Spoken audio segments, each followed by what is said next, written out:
Located in Precinct 4, this is the Ministry of Transport and we are presenting to you the building service which covers the fire protection system, mechanical ventilation system, air conditioning system, and mechanical transportation system. Let's head into the building and first we'll be looking at fire protection system which consists of active fire protection system and passive fire protection system. Active fire protection system is a component of fire detection and prevention which reacts to action and motion. This part is the active fire protection tool. In this building there are three main parts which are the water bath system, non-water bath system, alarm and detection system. House drill system, wet riser system, automatic fire sprinkler is located at every floor of the building which they are all connected to the basement with a different water tank listed.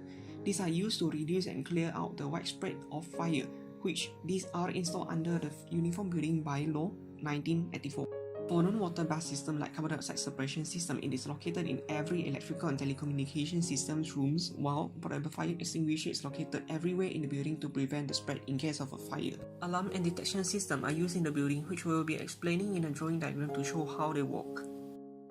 The building has 10 floors. Let's say if 5th floor is on fire, the detection system which is the smoke and heat detector will transfer signals to the fire control switch. This will make the alarm rings at the 5th floor and the floor above and below which is the 6th and 4th floor. The sprinkler will be activated at 5th floor. After 5 minutes, the alarm at all floors will ring too. Then all the occupants should proceed to the passive fire protection exit which is the fire staircase.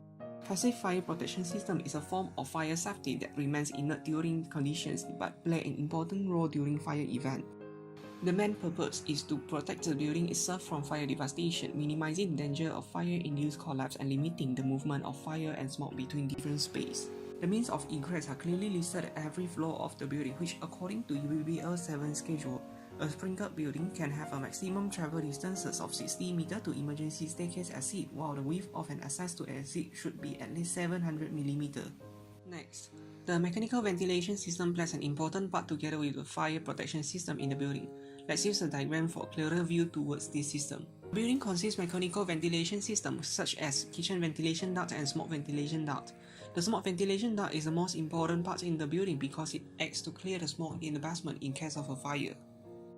The smoke ventilation ducts is the SSEA and SSFA that stands for smoke spill exhaust air and smoke spill fresh air. The SSEA directs the interior air to the exterior of the building while SSFA continues to provide fresh air into the building when there is a fire happening in the building.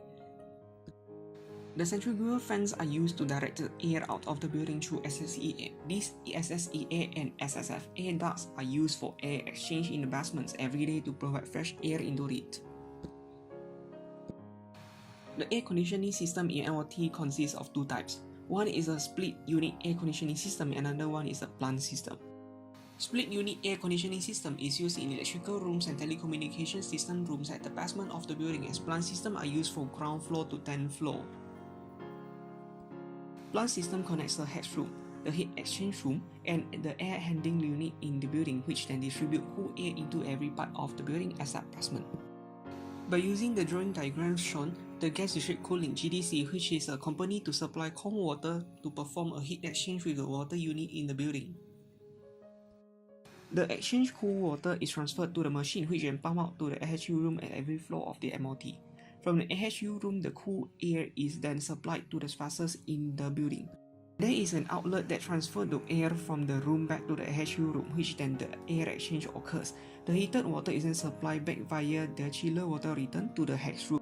Lastly, it is the mechanical transportation system in the building, and the MOT contains numbers of lifts to perform vertical transportation.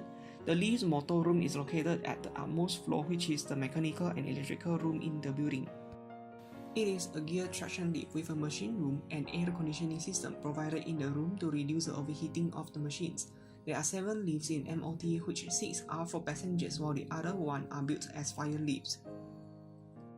The basic components in elevators are car switch carries passengers, the lift shaft to allow the car to move, counterweight to move the car in the lift shaft, elevator pit to create safety in case of a fall, and a machine in the lift to control the direction of the lift goes. As a conclusion, the building services are important in a building to allow proper functioning of it, which will make the users and occupants' life easier to be. Building services are the things that cannot be missed out in the building, and therefore it is important for an architect to know what are the important services to be installed.